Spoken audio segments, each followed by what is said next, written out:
თუ რა ვისაუბროთ გლობალურ ბიზნესზე ამ მიმართულებით, დღეს სოფლის ყურადღების ცენტრში აღმოჩნდა NVIDIA, რომელსაც პრეზიდენტმა დონალდ ტრამპმა მისცა ერთი ძალიან მნიშვნელოვანი რამის უფლება. და ეს უფლება უკავშირდება ჩინეთში ახალი თაობის H200 სერიის AI პროცესორების ექსპორტს. მარტივად რომ ვთქვათ, პლანეტის უდიდეს კომპანიას ახლა უკვე შეიძლება ჩინეთში თავისი AI პროცესორების გაყიდვა, ისე რომ მას არანაირი შეზღუდვა არ ექნება დაწესებული, თუმცა ერთი შეზღუდვა მაინც რჩება.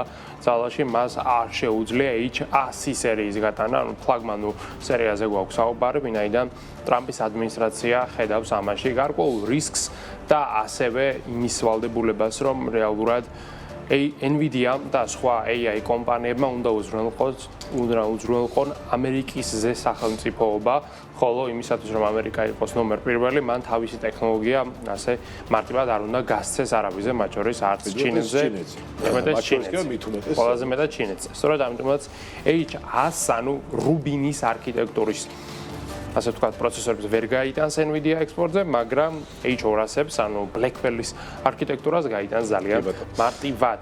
აქედან შემოსავალი რაც გენერირდება, მისი 25% უნდა წავიდეს ამერიკის ფედერალურ ბიუჯეტში, ესეც არის ამ გარიგების ძალიან მნიშვნელოვანი ნაწილი. ამ გამარჯვებასაც ტრამპი სავარაუდოდ წლის ბოლოს შეჯამება რო ექნება თავისი ეს წლის მოღვაწეობისა, იქ დაუცილებლად აღნიშნავს. კი ბატონო, სწორედ ეს შეზღუდვა განაპირობებს იმას, რომ სხვადასხვა გზებით ადამიანები ცდილობენ, რომ NVIDIA-ს ჩიპები მოხდეს ჩინეთში. კარგი ბიზნესია სხვათა შორის. გისგავრით ალბათ კარგი შემოსავლიანი ბიზნესი იქნება, თუმცა იმ ორი ადამიანისთვის, ვიზიც ახლა უნდა ვისაუბროთ, ეს ბიზნესი შემოსავლიანი ვეღარ იქნება, იმიტომ რომ ამერიკელმა სამართალდამცავ მოწყობებმა დააკავეს და საუბარი 160 მილიონი დოლარის ღირებულების NVIDIA-ს ჩიპების მომპარვასა და კონტრაბანდულად ჩინეთში გატანის მცდელობაზე.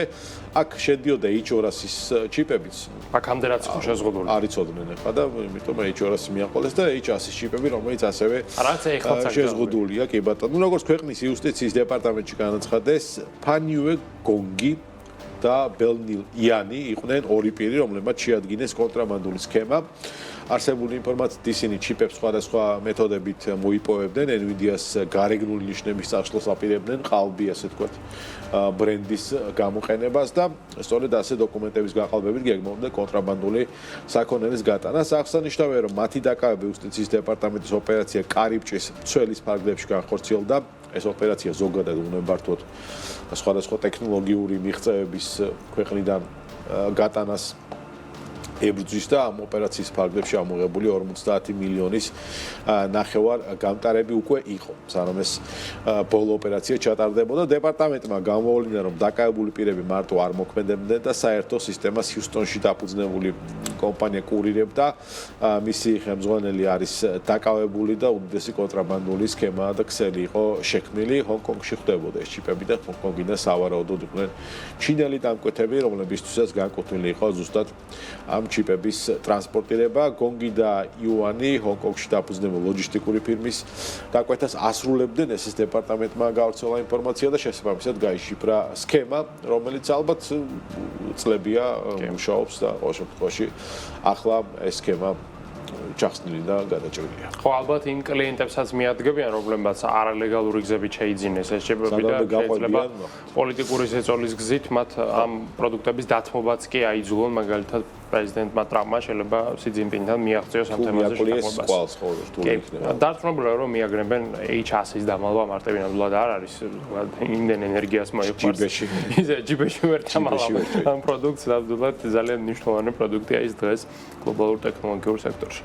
აქვე AI-ის მიმართულებით კიდევ ერთი სიახლე გვაქვს, მოკლედ Google აპირებს ახალი AI სათვალის გამოშვებას, ეს იქნება მარტივად რომ ავხსნათ Ray-Ban Meta AI-ის პირდაპირ კონკურენტი, ვიცით რომ Ray-Ban-თან კოლაბორაციით Meta აწარმოებს ჭკვიან სათვალეებს, რომელთაც აქვს კამერები, დინამიკები, პროცესორი, ბატარეა და შეუძლიათ როგორც ფოტოს გადაღება, ასევე ვიდეოსი და აგრეთვე კითხვა შეგიძლიათ დაუსვათ, მაგალითად რა შენობას ვუყურებ ახლა და გვეპასუხებს რომ ეს შენობა არის მუზეუმია რაღაც და იქვე მოაყოლებს ისტორიას. მოკლედ ხმოვანი ასისტენტია, რომელსაც შეუძლია შეკითხვების პასუხის გაცემა. აი, დაახლოებით იგივე რამის წარმოებას აპირებს Google, რომელსაც გრძელვადაში უნდა, რა თქმა უნდა, დისპლეის მქონე სათვალეების წარმოება. რაღაც ბოლო პერიოდში ვხედავთ, რომ ყველა ტექ გიგანტი გიგანტი ამას აკეთებს, მეტა თავის ხრივ არის.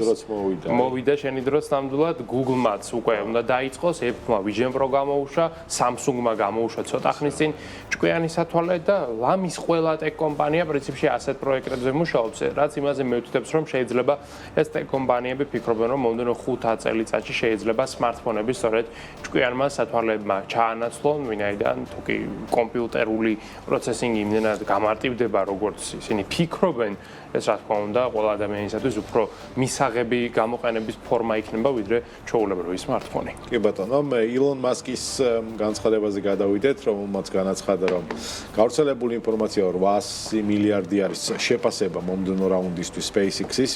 სიმართლეს არ შეესაბამება, სტარტაპის ხელმძღვანელი ამბობს, რომ SpaceX-ი სწრაფი ტემპით იზრდება, სტაბილურად აგენერირებს შემოსავალს და გაფართოებასაც გეგმავს, თუმცა მომდენო საინვესტიციო რაუნდის 800 მილიარდიანი შეფასებით გამართვა არ არის დაგეგმილი და ის ისევ 320 მილიარდის 350 მილიარდზე იქნება მომდენო საინვესტიციო რაუნდიც. უნდა აღინიშნოს, რომ საპირისპირო ცნობებს ავრცელებენ ავტორიტეტული გამოცემები, რომელთაც SpaceX-ის კერძო ინვესტორები ადასტურებენ, რომ მომდენო რაუნდი სწორედ 800 მილიარდიან შეფასებით იქნება. თუ ეს ინფორმაცია დადასტურდება, მაშინ SpaceX-ი დაიბრუნებს ყველაზე ძვირადღირებული სტარტაპის სტატუსს, რომელიც მას OpenAI-მ ჩამოართვა ცოტა ხნის წინ 500 მილიარდიანი შეფასებით, როგორც იცით 350-ია SpaceX-ის შეფასება მიმდინარეობს და ნახოთ მომდენი საინვესტიციო რაუნდი რა შეფასებაზე, რა ჭერზე ასე ვთქვათ გაიმართება. ხო, მასკს არ დაუსახელებია კიდევ ერთი მნიშვნელოვანი რამ და ეს უკავშირდება რეალურად კომპანიის საფონდო ბირჟაზე განთავსებას. შეიძლება სწორედ IPO-ს გამო ის იკავებს თავს და არ ამბობს კონკრეტულ შეფასებას და არც უნდოდეს კიდევ მომდენო კერძო რაუნდის გამართვა, რადგანაც საფონდო ბირჟაზე გავლით, რა თქმა უნდა, სტარტაპს გაცილებით მეტი ინვესტიციის მოზიდვა შეიძლება, ეს ზოგადად ყოველთვის ასეა და გავრცელდა Reuters-ის მიერ ინფორმაცია, რომ SpaceX-ი უმიზნებს 2026 წლის ბოლოს, რათა გამოვიდეს საფონდო ბირჟაზე, როგორც უკვე არა სტარტაპი, არამედ საჯაროდ ხელმისაწვდომი კომპანია. IPO-ს სავარაუდო მოცულობა Reuters-ის ინფორმაციით იქნება 560-დან 800 მილიარდი დოლარის დიაპაზონში. აი, აქედან მოდის ეს 800 მილიარდი რეალურად, რომელიც უარყო ილონ მასკმა. შეიძლება 800 მილიარდი დღეს არ ღირდეს სტარტაპი, მაგრამ 2026 წლის ბოლოს შეიძლება მართლა მიაღწიოს მისმა შეფასებამ ამას, რადგანაც SpaceX აქვს დაგეგმილი რამდენიმე ძალიან დიდი კონტრაქტის გაფორმება NASA-სთან, რომელიც არის მისი მთავარი მომხმარებელი, რა თქმა უნდა, კერძო პირ SpaceX-ის რაკეტა არაფერში არ სჭირდება და თუკი NASA-სთან ეს მოლაპარაკებები გამოვიდა და თვარისა თუ სხვა ექსპანსიის მიმართულებით პროგრამებში SpaceX-ი ბოლომდე ჩაერთვება, მაშინ უკვე 800 მილიარდიანი კაპიტალიზაცია გასაკვირი არ იქნება ამ სტარტაპისთვის და ის გახდება ერთ-ერთი ყველაზე დიდი კომპანია, რომელიც საერთოდაც საფონდო ბირჟაზე IPO სახით ამხელა განთავსებით იქნება წარმოდგენილი ისტორიული მნიშვნელობიდან გამომდინარე. ეს კი რა თქმა უნდა ილონ მასკის ქონებას კიდევ უფრო დრამატულად გაზრდის, ფაქტობრივად გააორმაგებს, თუ კი ეს მართლაც მოხდება 2026 წლის ბოლოს. კი ბატონო, საავიაციო ინდუსტრიაზეც ვისაუბროთ, საავიაციო გიგანტმა Boeing-მა კომპანია Spirit Aerosystems-ის შესყიდვის თაობაზე პროცედურა დაასრულა, რომლის ანასოდ 4.7 მილიარდი დოლარი გადაიხადა. Spirit Aerosystems არის საინჟინრო კომპანია, რომელიც აწარმოებს ფიუზელაჟებს Boeing-ისთვის 737 MAX სერიისთვის.